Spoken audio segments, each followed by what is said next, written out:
প্রতিদিন যদি কেমন লাগে কে জানে। আমার তো বাসার খাইতে ইচ্ছা করে লেগে গেল তাই তুমি বুঝবোই না, এটা যখন গরম দুধ দিব না ডিম সিদ্ধ হয়ে যাবে।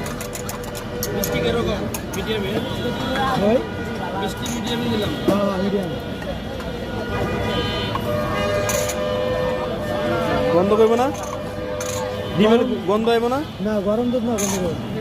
আমার আরো করে কই যেটা কথা আমি ওই কেমনে গাছ আল্লাহ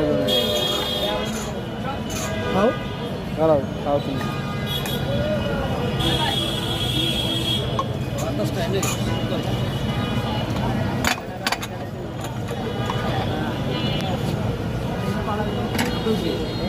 আমাদের একটা হাঁসের ডিম দেবে। দুধ কেমন লাগে? মজা। গন্ধ করে না? গন্ধ করবো।